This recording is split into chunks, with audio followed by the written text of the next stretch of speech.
Olá, meus amados, que Deus abençoe sua vida poderosamente em nome do Senhor Jesus de Nazaré. Eu estou falando aqui diretamente da minha, da sua, da nossa Igreja Pentecostal Celebrai, carinhosamente Igreja Celebrai, muito mais do que uma igreja, uma família. Eu quero convidar você em nome de Jesus a fazer parte dessa jornada em que nós estamos aprendendo sobre derrotando gigantes. E eu tenho certeza que em alguma área da minha, da sua, da nossa vida, como todos os que estão aqui agora na casa de Deus, com certeza sei eu no Espírito Santo que Deus há de nos iluminar os olhos do nosso entendimento. Mas antes de começarmos a palavra, eu queria juntamente com você invocar aquele que é o dono da palavra, ele que revela, ele que ensina, ele que anuncia, ele que proclama, ele que declara, ele que abre o entendimento, ele que dá o entendimento, ele que alarga o entendimento, ele, o Espírito Santo da verdade, em que o mundo não o conhece, mas nós o conhecemos, porque habita dentro de cada um de nós. O mundo não o pode ver, mas nós o podemos por meio da sua palavra. Amém, pessoal? Boa noite. Em nome de... Vamos aplaudir a Ele, a honra, a glória, poder, louvor e majestade. Coloque a mão no seu coração, em nome do Senhor e Salvador Jesus Cristo, e deixa a unção de Deus fluir sobre este lugar agora. Esta reunião em que Deus te trouxe com asas da águia para guardar-te como a galinha guarda os seus pintinhos. Assim somos nós, Senhor, que precisamos da tua proteção, Pai. Onde você estiver aí, no carro, no seu escritório, na sua sala, na sua cozinha, onde você estiver, deixa a unção de Deus e a unção que está aqui neste lugar adentrar as janelas do teu ouvido e adentrar as janelas e a porta do teu coração.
Ao Deus da minha vida,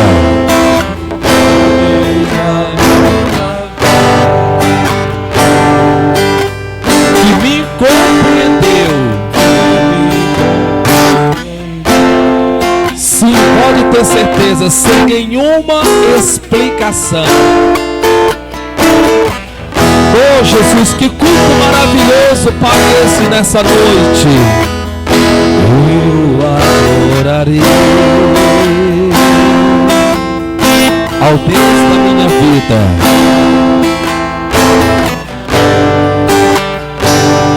que me compreendeu. assim Ele nunca vai te acusar de nada, sem nenhuma explicação.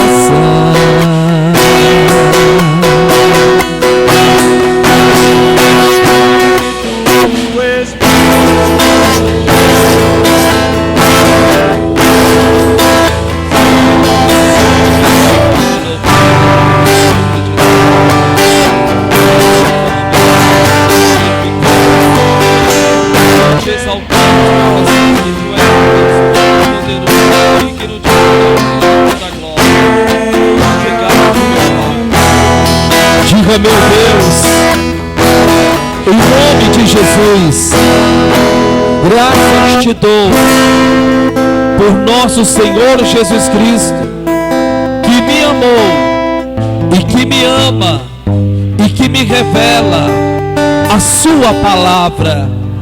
Senhor Jesus, unge o teu servo para pregar e unja-me para ouvir, em nome de Jesus, e que barreiras sejam quebradas e a tua palavra não saia vazia, mas que antes produza o propósito para o qual está sendo enviada. E você que crê, diga glória a Deus e aplauda esse Deus bem forte.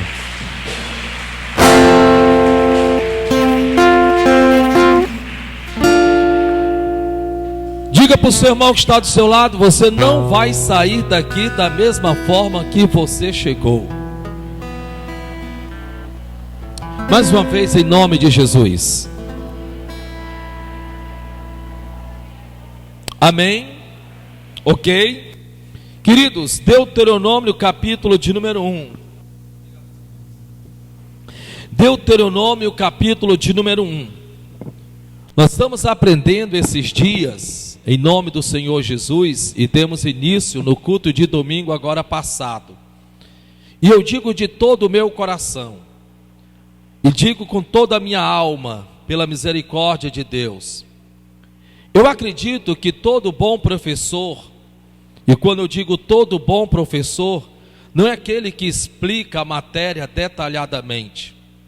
Eu acredito que todo bom professor é aquele que, quando ver a sua sala de aula cheia, ele logo tenta no seu coração passar para os que ali estão um conteúdo em que os alunos que ali estão possam se sobressair nos dias vindouros que virão para as suas vidas. Assim eu acredito que é o Espírito Santo de Deus. Nós temos aprendido esses dias e demos início no culto de domingo passado sobre algo que, se eu pudesse, particularmente falando, eu iria na casa de cada ovelha minha, colocaria nas minhas costas, uma por uma, e sentaria nas cadeiras desta igreja, para aprender sobre algo que nem todo o dinheiro que elas tenham, com certeza não lhes daria vitória. Mas infelizmente eu não posso fazer isso a não ser orar, para que as ovelhas possam entender que você não vai além do que você sabe. E se você não sabe, você não vai saber agir. E se você não sabe, você possivelmente não vai saber agir. Você só vai complicar as coisas com a sua forma de agir, com a sua maneira de agir, com a sua forma de atuar. E nós estamos aprendendo sobre algo muito importante. E eu lhe digo demasiadamente importante. Por quê? Porque muitos, infelizmente, pastores, obreiros, membros, não importa, católico, espírita, umbandista, não importa. A Bíblia Sagrada diz que nós não sofremos porque nos falta uma religião.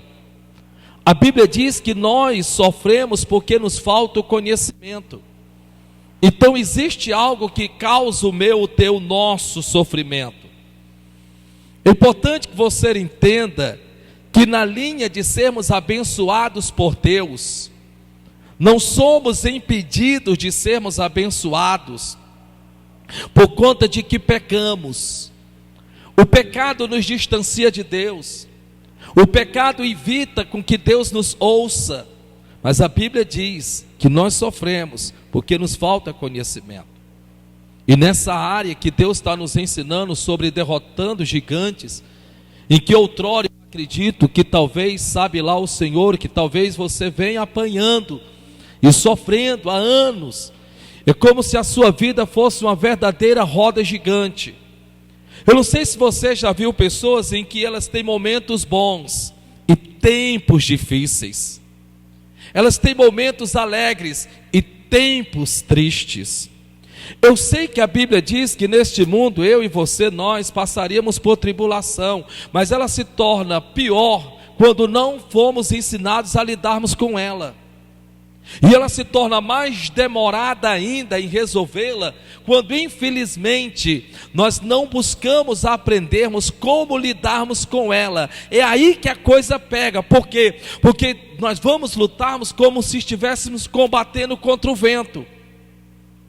Digo e não minto, e falo pelo Espírito Santo, que muitos de vocês aqui estão enfrentando o mesmo problema várias vezes. Parece uma roda gigante. E por que esse problema você está enfrentando ele de diversas maneiras, de várias maneiras, diversas formas, mas sempre é o mesmo problema? Pelo simples fato de você estar meio que guerreando contra o vento, como diz o apóstolo Paulo, soqueando como quem soqueia no escuro, como diz o apóstolo Paulo. E você então está prestes a arrancar a cabeça, você está prestes a arrancar o cabelo da cabeça, você está prestes a vender o que você tem, porque não sabe como sanar a dívida, os seus negócios não estão indo bem, é porque está ruim para todo mundo, então você se alimenta de que porque está ruim para todo mundo, tem que estar ruim para você também. Meu Deus, veja que a sua vida parece a mesmice de sempre. O que é interessante é que aqui no livro de Deuteronômio, nós temos aprendido algumas coisas que eu não posso deixar de trazer de volta. Ainda que vos pareça ser repetitivo, mas a repetição é importante porque nos traz verdadeiramente o aprendizado. Já se dizem já os sábios que se você repete algo várias vezes, você não só vai ouvir, você não só vai escutar, como você vai aprender o que você ouviu e certamente praticar o que você aprendeu. Então o livro de Deuteronômio é o livro da revisão.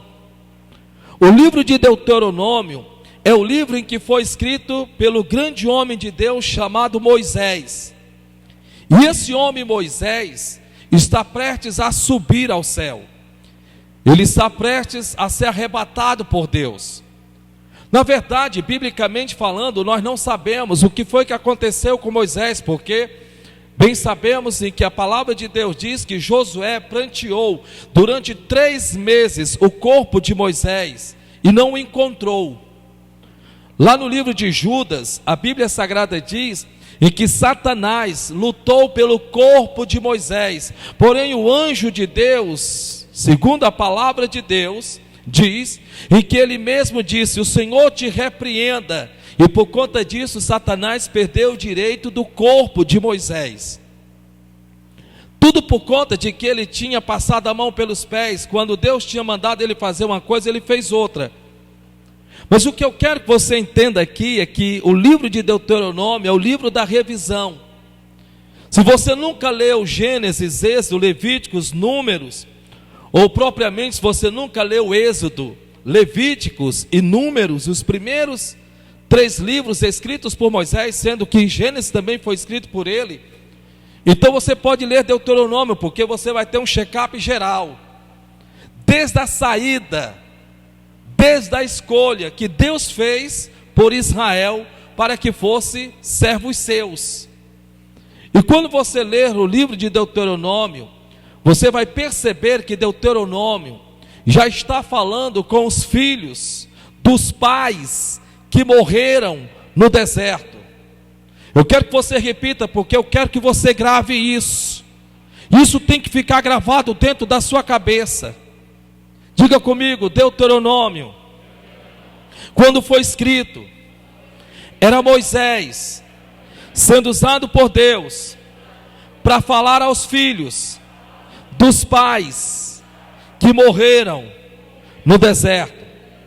Então Deuteronômio, quando está sendo escrito, já não havia mais um só vivente, mas um só vivente dos que não creram que o Senhor era Deus, para introduzi-los na terra prometida, Canaã, na terra em que o próprio Deus prometeu a Abraão, Isaque e Jacó.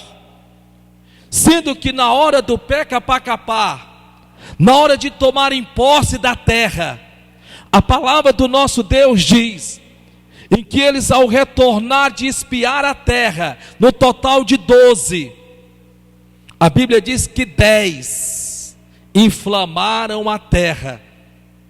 A Bíblia diz isso no livro de Números, quando a palavra de Deus diz que esses 10, trazendo o relato, eles mesmos disseram: verdadeiramente a terra mana leite e mel, e eis aqui o seu fruto. Deus não está mentindo acerca da terra, a terra é boa. Porém, a Bíblia diz que eles continuaram dizendo: porém, os homens que lá moram são filhos de Elaquins, que quer dizer gigantes, homem de alta estatura, muito mais alto do que eu ou você, homens Galalau 70. E a Bíblia diz que então eles começam a dar o relatório foi esse: porém os homens que lá moram são homens de grande estatura, e nós os vimos a seus olhos como gafanhotos, e eles nos viram como gafanhotos, e nós não podemos possuirmos essa terra. A Bíblia diz, você pode ler, está escrito em Números 14, em que por conta do que eles falaram, 3 milhões de pessoas começaram a chorar com medo, começaram a se apavorar com medo, só em ter ouvido o que ouviram. 3 milhões de pessoas, com exceção de Josué e Calebe, que pelo contrário dizia aos gritos: não, irmãos meus, subamos animosamente e guerreamos, porque o Senhor é conosco e certamente nos dará vitória sobre este negócio.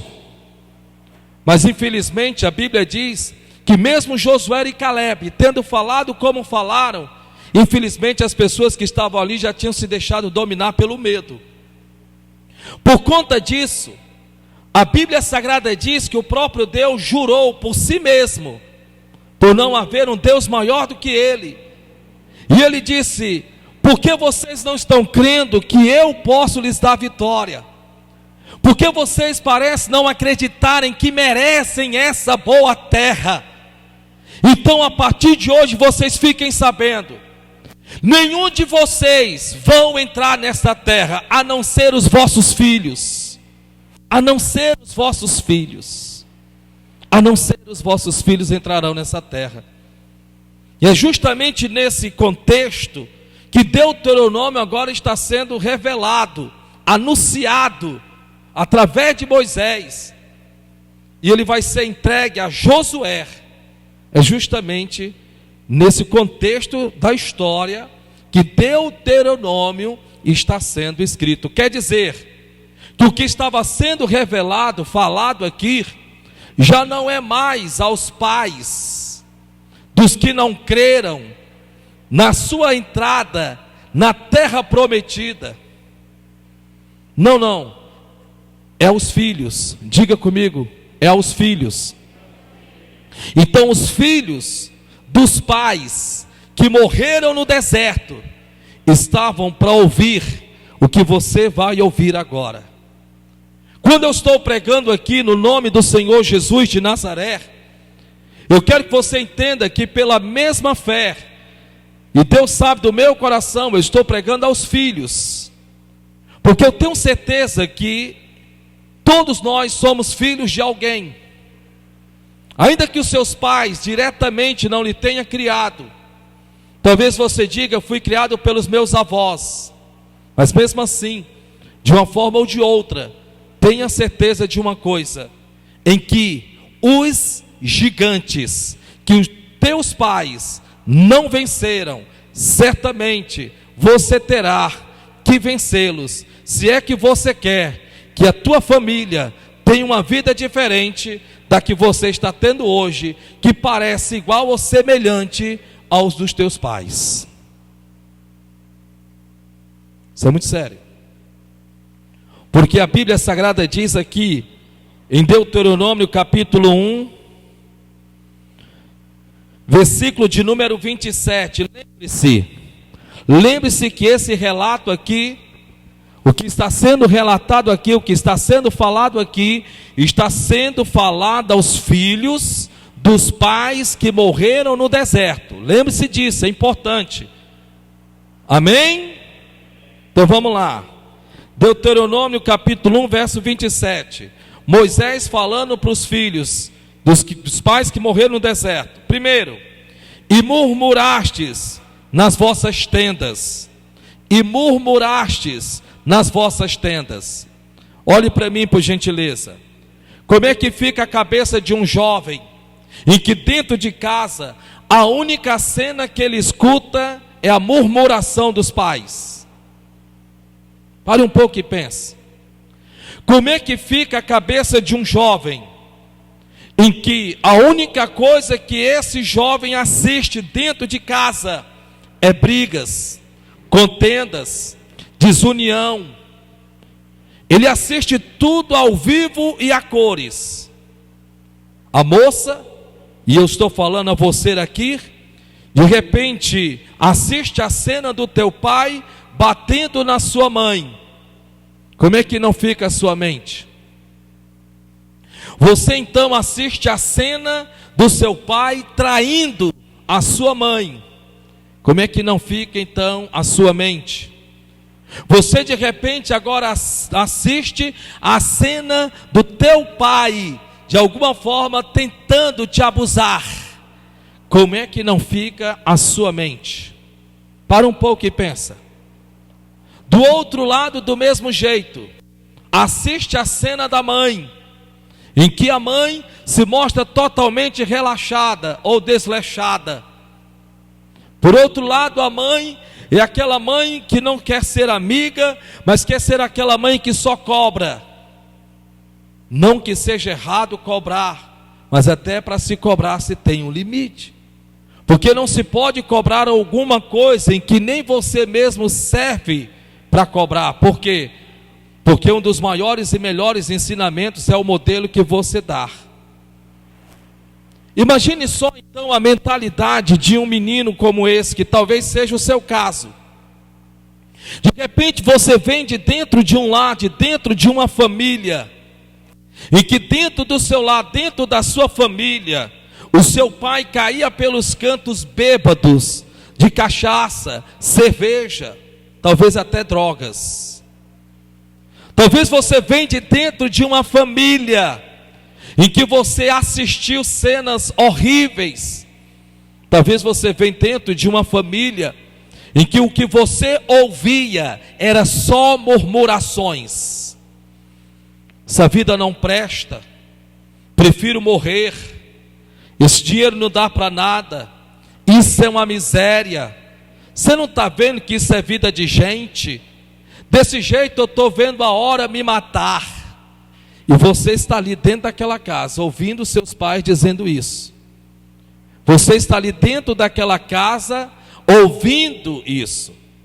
Quando não, de repente eles começam também assim, como eram os pais dos que morreram no deserto, falando dentro de suas casas, para os seus filhos, que eles não eram capazes de vencer os obstáculos da vida. Talvez os seus pais, já disseram para você que você não vai dar para nada nesta vida. Talvez os teus pais já disseram para você que você não tem jeito. Talvez o teu pai, de alguma forma, de alguma maneira, já olhou para você, e quando eu digo pai, não estou numerando só o sexo masculino, mas estou falando em geral, os pais. Talvez os seus pais já olharam para você e disseram: menino, você não se enxerga não? Você não está vendo que nós vamos morrer pobre, porque viemos de uma família pobre? Para um pouco e pense no que o Espírito Santo está falando com você. Esta reunião, ela foi programada para você, e que você tenha esse entendimento, essa sabedoria e o discernimento, de que Deus está indo dentro da sua casa, falando com você através de um homem que não lhe conhece diretamente falando. E de repente agora, na vida financeira, como já se não bastasse você assistir a cena do casamento dos teus pais, agora é vida financeira. E você olha a escassez, tudo difícil. Os teus pais colocam na tua cabeça o seguinte: menino, tu tem que estudar, tu tem que se formar, porque senão tu nunca vai ser gente nesta vida. É certo. Só que infelizmente é importante se entender que ainda que eu tenha uma faculdade, ainda que eu seja formado, ainda que eu tenha tudo isso, glória a Deus por isso, mas se eu não me libertar de uma mentalidade pobre, todo o dinheiro que vier à minha mão eu vou dar um jeito para gastar, para me livrar-me dele. E onde é que vai a minha faculdade? Vai para o beleléu.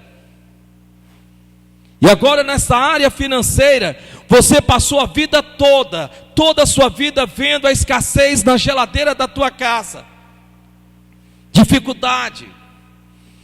Imagine só, porque a Bíblia Sagrada diz que eles passaram 40 anos no deserto, Deus não lhes deixou faltar nada, mas a Bíblia diz que mesmo assim eles murmuravam, reclamavam. E Moisés está sendo usado aqui por Deus para falar aos filhos dos pais que morreram no deserto. E por que Moisés está falando isso? Moisés está falando isso porque não adianta você querer mudar o que está aqui fora, se você não começar a mudar o que está aqui dentro.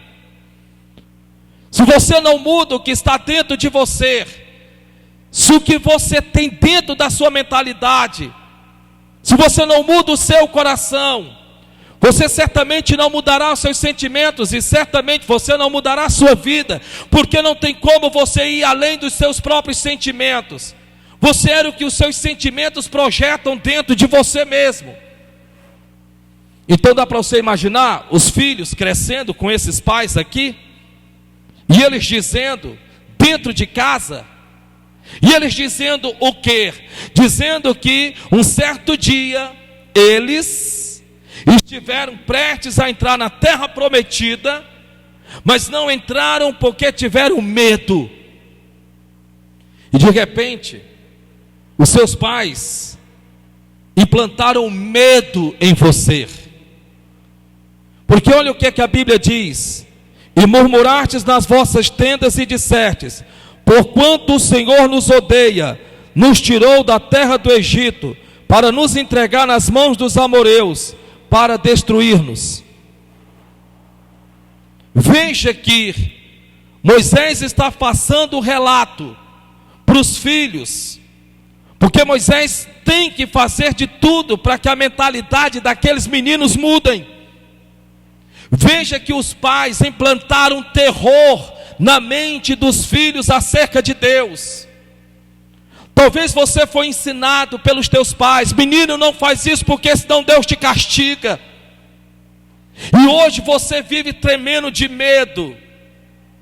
Você simplesmente tem isso dentro do seu cérebro, na sua mente. É algo subconsciente, está dentro de você. Então para você Deus está com o chicote na mão, e Deus quer te bater, Deus quer te castigar, Deus quer te judiar, Deus quer ser contra você. Quer dizer, em outras palavras, você cria uma mentalidade de um Deus mau, de um Deus ruim, de um Deus que se você pecar, Ele te lança no inferno, de um Deus em que Ele não estará ali para te ouvir quando você ora, de um Deus que não se preocupa contigo, de um Deus que mesmo tendo te aberto a porta daquele salão, a porta daquele trabalho, a porta daquele comércio, daquele Deus que mesmo tendo aberto aquela porta, tendo se levantado lá dentro perseguidores, tendo se levantado lá dentro invejosos,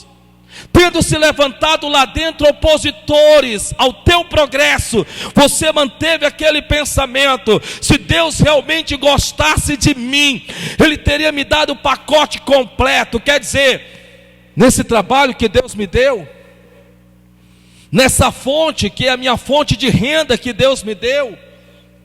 Se Deus realmente fosse comigo, se Deus se preocupasse comigo, então não estaria acontecendo nada disso. Porque eles estão dizendo aqui que Deus os odiava, e os filhos estão crescendo em cima disso.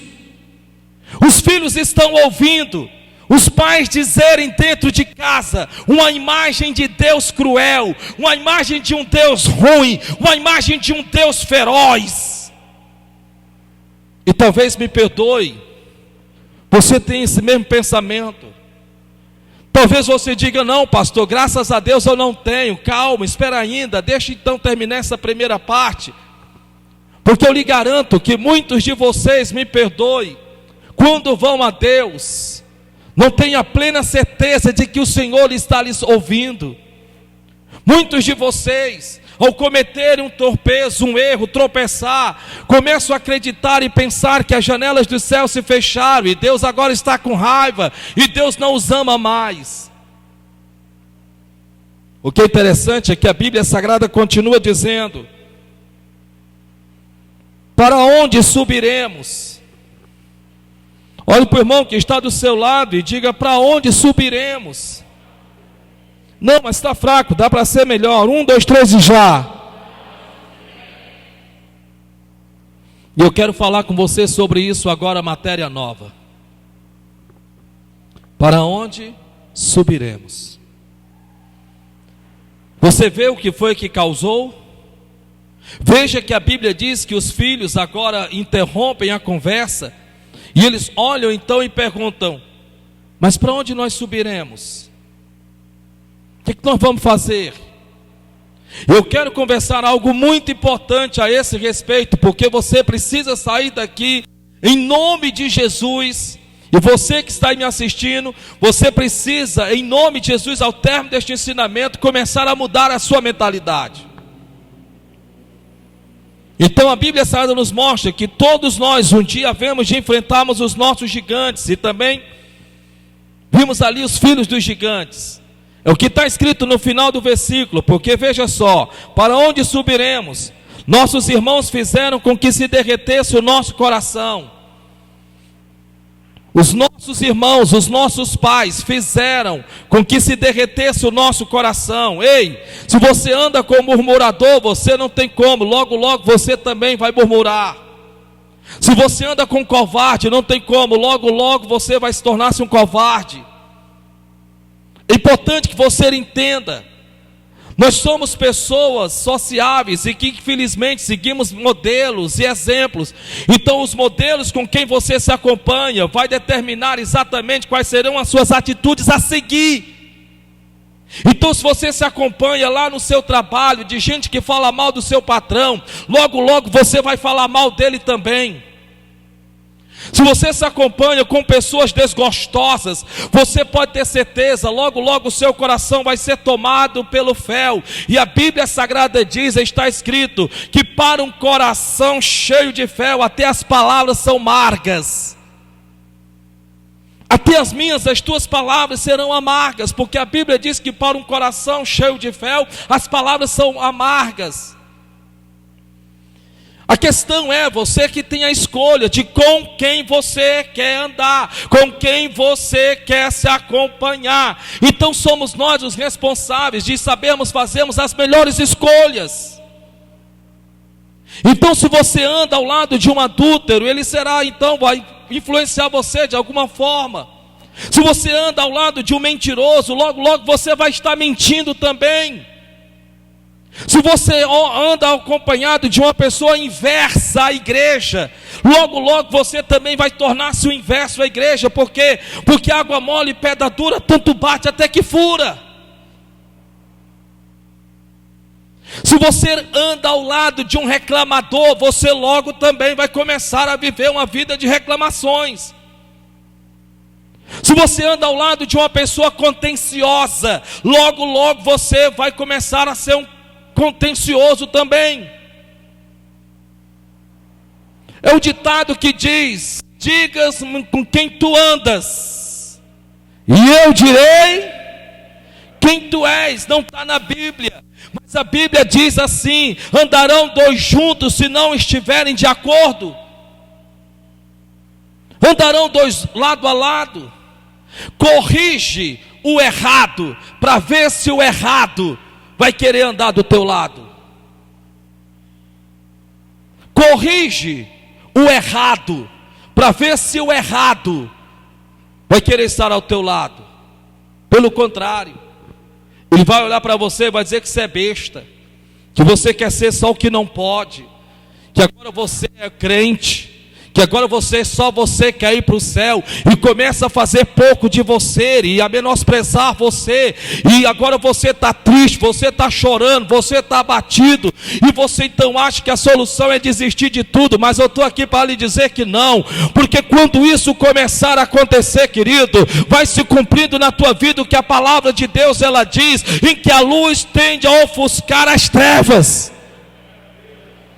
Se hoje você estar em meio às pessoas e as piadas que elas contam são piadas pesadas, e elas sabem que vocês servem a Deus, é porque a sua luz está sendo ofuscada pelas trevas.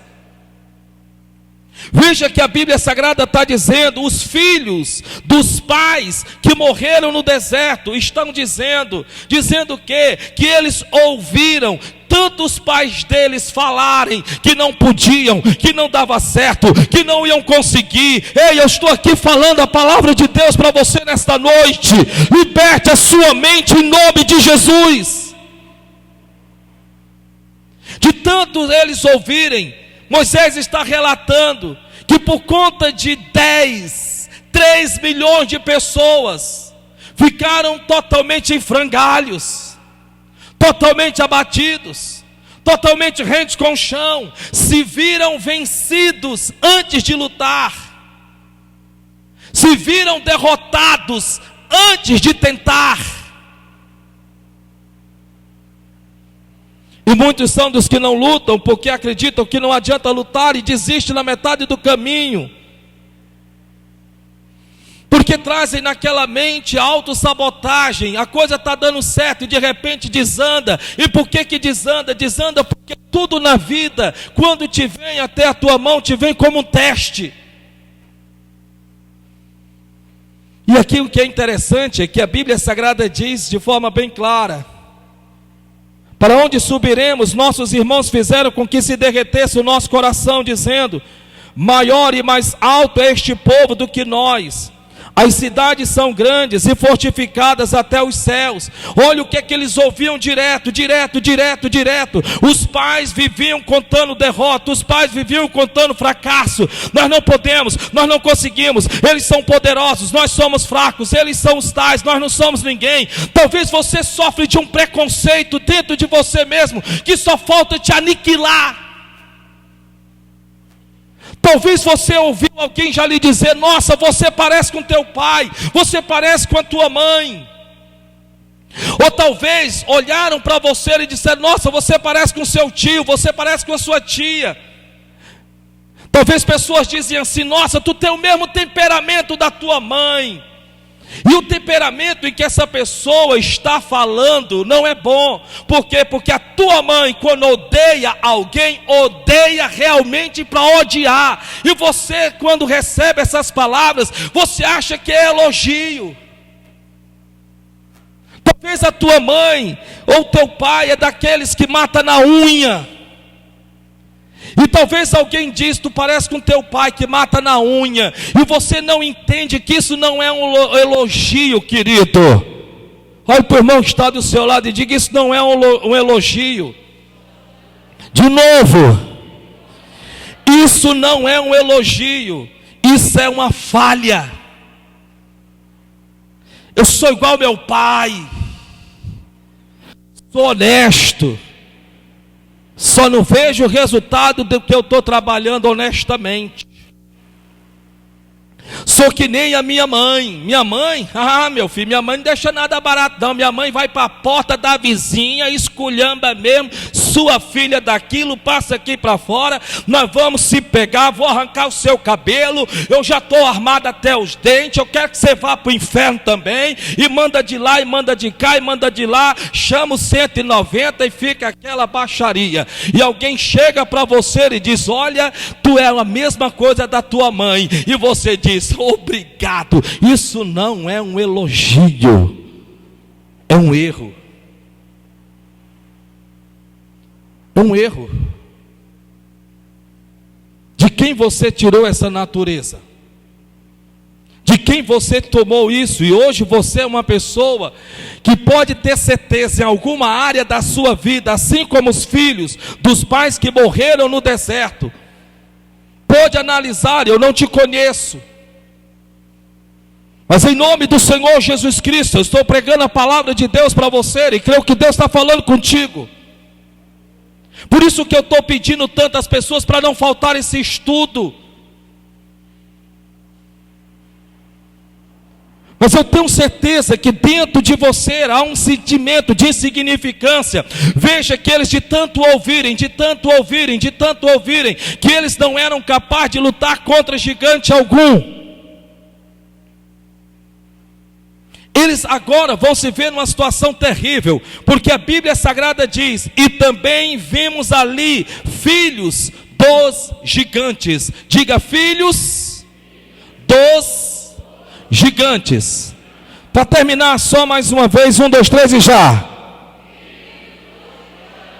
Filhos. Então agora olhe para mim e preste bem atenção. Os gigantes que você decidir não lutar, teus filhos vão ter que lutar lá na frente. Os gigantes que você disser: eu não vou mudar porque eu não vou mudar, não vou guerrear porque eu não vou guerrear, não se preocupa não, teus filhos vão ter que enfrentá-los lá na frente. Por quê? Porque os gigantes que Israel não quis lutar para derrotá-los, vencê-los e fazer com que seus filhos nascessem dentro da terra prometida. Tiveram filhos e eram gigantes, passou aquela descendência dos pais, e agora a Bíblia está dizendo que os filhos estão vendo os filhos dos gigantes. Agora eu quero que você entenda uma coisa, preste bem atenção, em nome de Jesus. Se na casa de Israel ficava dizendo para os filhos: não podemos, não conseguimos, somos derrotados, somos fracassados, vida miserável, isso não presta, vá para o inferno, eu quero morrer, e outras coisas mais. Na casa dos gigantes, o que é que os filhos ouviam de seus pais? Por esses dias vai vir um povo de Israel querer tomar essa terra. Eles são tudo covardes, medrosos, calça curta, não creram no Deus deles quando o Deus deles quis lhe introduzir na terra prometida. Dê só no tronco da orelha deles, passa por cima deles como se eles não fossem ninguém e nada. Porque assim como os pais dos filhos em Israel ouviam a derrota, os pais dos filhos que tornaram-se gigantes colocavam eles lá em cima. Eu estou aqui para lhe dizer em nome de Jesus, isso é muito importante. Não chame sua filha de burra, não chame seu filho de burro, porque se é isso que eles estão ouvindo, então compre um chapéu e coloque na cabeça deles. Porque você está fazendo uma péssima coisa, mamãe e papai. Você está ensinando os teus filhos a terem medo dos gigantes que lá fora estão para deslacerar a vida deles. Você está ensinando o seu filho a ser um covarde, um medroso, um calça curta. Você está ensinando a sua filha, na hora do pé-capar, fazer a mesma coisa que você faz, desistir muitas vezes.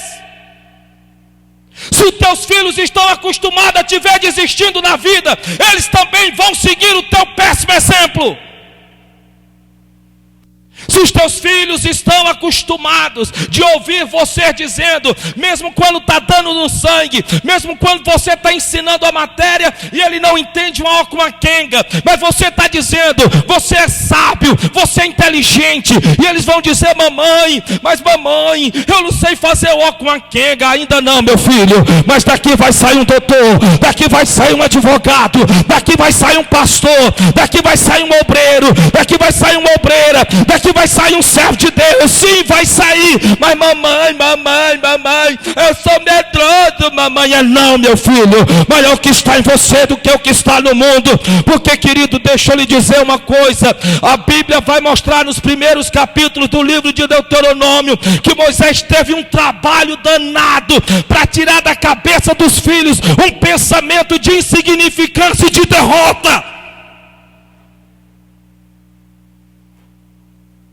Vai ter um trabalho danado. Por que jovens estão querendo se matar? Por que jovens estão pensando em se suicidar? Por que jovens estão aí enveredando, tendo tudo quanto é tipo de amigo, e não fazem de seus pais os seus melhores amigos? Não por conta da divisão da idade, não. É por conta de que infelizmente, o único modelo que eles têm é um modelo em que eles mesmos veem nos seus pais que eles não querem seguir.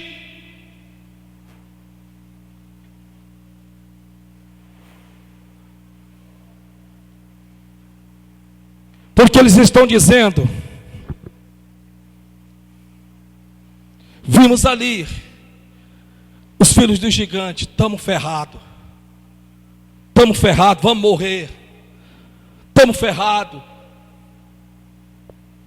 Então escute, olhe para o seu irmão que está do seu lado e diga, meu irmão ou minha irmã, apontando o dedo de quem Deus está falando aqui nesta noite. Se tem alguém assistindo em 2 pessoas, faz o mesmo. Em nome de Jesus, aponta o dedo. Mas pode apontar, não é falta de vergonha não, que o Espírito Santo se responsabiliza. Aponta o dedo para essa pessoa, aponta o dedo, de perto ou de longe, aponta o dedo, olha para a cara dessa pessoa e dizer, os gigantes que você evitar em querendo lutar, a tua família vai ter que se deparar com eles lá na frente.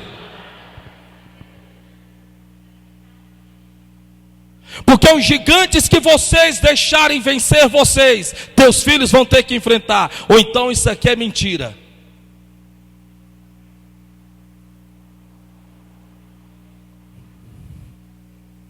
Quando eu comecei o ministério, Deus sabe a verdade, comecei pedindo esmola, não tive quem me ensinasse, no sentido de sentar-se comigo e dizer, espera ainda, deixa eu te ensinar. Orei muito, e às vezes você leva um tempo maior para aprender, porque é mais fácil sentar-se como você está sentado e já pegar tudo mastigado. Eu não tive esse privilégio, eu não tive essa honra. Até porque onde eu me lembro, nenhum pastor até hoje me ensinou sobre o que eu estou lhe ensinando aqui. Eu não sei se você talvez, não pastor, isso aí eu já sei de qual é decorado. Então glória a Deus. Mas no meu tempo eu não sabia. E eu comecei fazendo a obra de Deus pedindo esmola. Esmoléu, mendigo. Arroz, olha para cá e deixa a vida dos outros. Esmola, xícara de arroz, xícara de feijão, xícara de açúcar, era uma miséria danada. Passaram-se 23 anos da minha vida, 23 anos. Agora eu vou iniciar uma nova missão, começar a obra de novo, tudo de novo. Quanto eu tinha, nada, só a fé e a coragem. E continuo tendo essa mesma fé e coragem.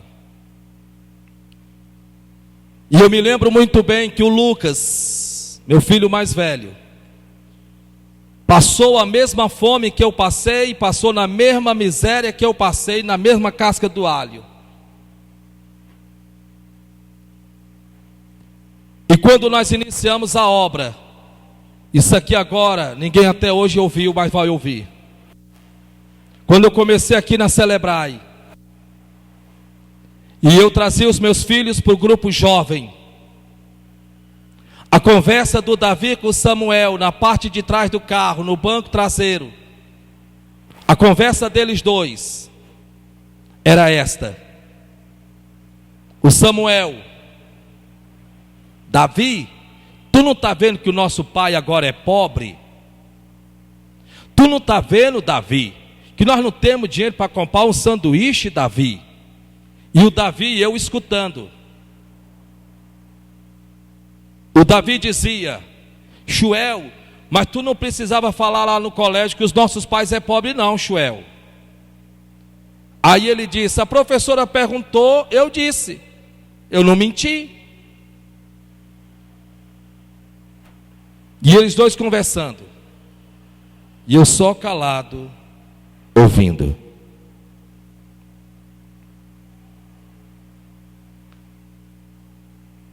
Não faltou nada, Deus proveu tudo. Mas o que eu quero lhe dizer aqui é a conversa do Lucas, o mais velho, com eles dois.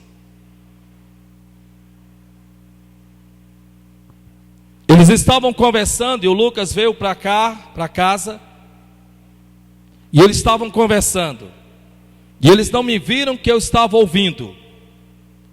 E o Samuel falando para o Davi, o Davi falando com o Lucas falando para o Samuel. E eles estavam falando justamente sobre isso. E o Lucas olhou para o Davi e para o Samuel: louvado seja o nome do Senhor e tenha misericórdia de mim. Glória a Deus, glória a Deus. Sim, deixa eu glorificar a Deus, eu exalto a Deus, engrandeço a Deus, magnifico a Deus, glorifico, exalto, engrandeço o nome do Senhor, porque o Lucas disse assim: meus irmãos, vocês nunca irão passar pelo que eu passei, porque o nosso Pai venceu o demônio da miséria que havia dentro da nossa casa. Escute, o Lucas falou para o Davi, para o Samuel. Mas eu não o venci com aperto de mão. Não. Na guerra, ou você luta, ou você morre. Na guerra, ou você usa as armas que Deus te dá espirituais, ou eles passam por cima de ti. Agora eu termino lhe dizendo isso e deixo para domingo. Os gigantes que havemos de enfrentarmos, se nós tentarmos evitá-los, os nossos filhos terão que se deparar com eles. Quer desistir, mamãe? Desiste. Não se preocupa não, a vida dos teus filhos vai ser semelhante à tua. Quer desistir, papai? Desiste. Não tem problema não. O que te faz vencer hoje, ou para os teus filhos, ou para os teus netos, eles vão vir para fazer exatamente como estão fazendo com vocês agora. Quer se deixar vencer pelo ódio? Então se deixa vencer pelo ódio, porque o ódio é que nem veneno, só faz mal a quem toma. Tome-o, e tome-o por completo até morrer, é problema seu. Mas certamente esse ódio vai passar de geração em geração. Quero lhe dizer uma coisa importante, amém? Preste atenção e eu encerro para nós orarmos. E aqui, para iniciarmos domingo, para onde subiremos? Foi a pergunta que eles fizeram. Para onde subiremos? Então, mais uma vez, para o seu irmão, por favor, pergunte para ele: para onde subiremos? Mais uma vez. Então, matéria nova para ficar com gosto na boca para domingo. Primeiro, agora é que eu vou começar o esboço. Primeiro, A Bíblia nos mostra que Israel não sabia para onde ir, porque lhes faltaram a fé. Você perde o rumo na vida quando te falta fé. Talvez você já deve ter visto pessoas dizendo assim: eu tenho muito a fé em Deus, então prove. Porque fé não é palavras, é ação. Prove. Se tu ensinas a muito e não ensinas a ti mesmo, então teu ensinamento é mentiroso. Se tu mandas com que outros orem na luta, e tu que está na luta não ora, então você é mentiroso. Leia Jó 5, você vai ver que eu estou dentro da Bíblia e não estou sendo ignorante com ninguém.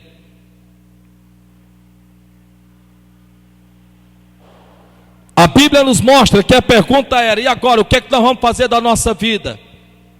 Porque quando nos falta a fé, primeiro, nos falta direcionamento. Você já viu barata tonta? Tem gente que falta fé e falta direcionamento. Você sem fé, você não tem direcionamento de nada. Você hoje está na igreja, amanhã você não está. Depois você está na igreja, depois você não está. E com isso a tua vida vai passando, criatura.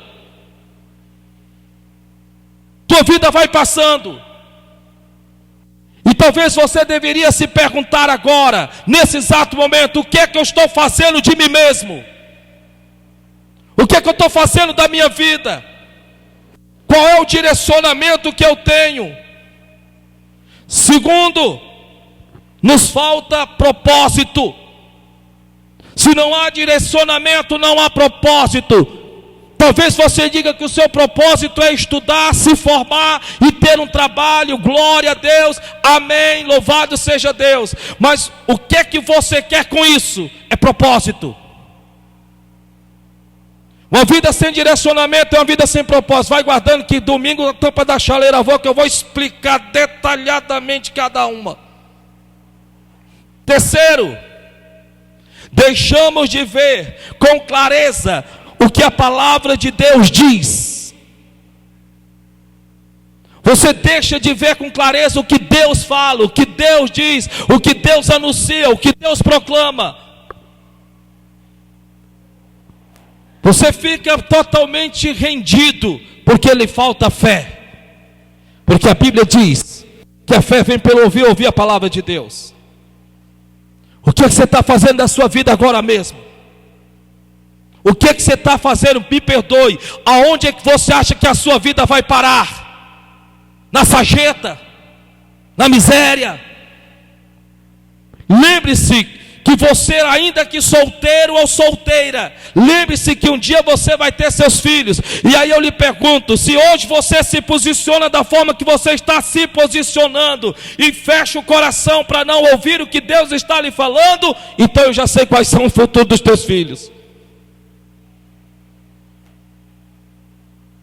Eu já vi filhos de advogados se separarem, porque dentro da casa de seus pais, ainda estudados e tendo formação de advogados, viviam entre tapas e beijos.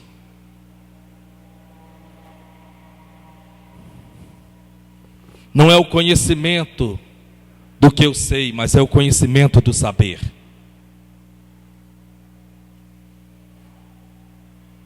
Quarto, nos falta ousadia.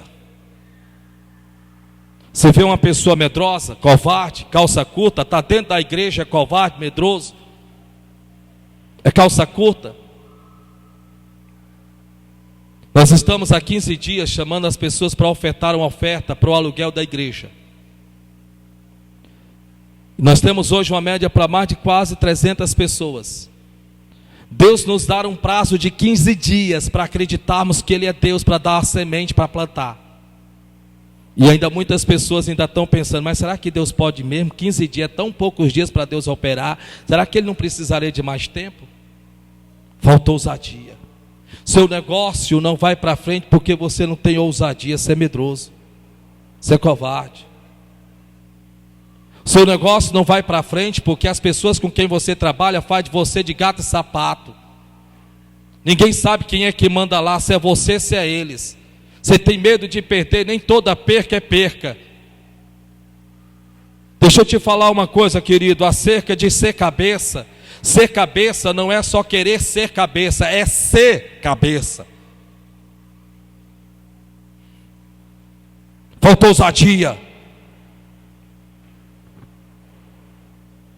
Para onde subiremos? Não temos direcionamento, não temos propósito, não temos entendido a palavra de Deus com clareza, falta ousadia. E para terminar, deixamos de agradarmos a Deus. Coloque-se de pé em nome de Jesus. Deus falou com você nessa noite. Que Deus abençoe sua vida. Aguarde os próximos ensinamentos, derrotando gigantes. Mas hoje, os pais que morreram no deserto. Tchau.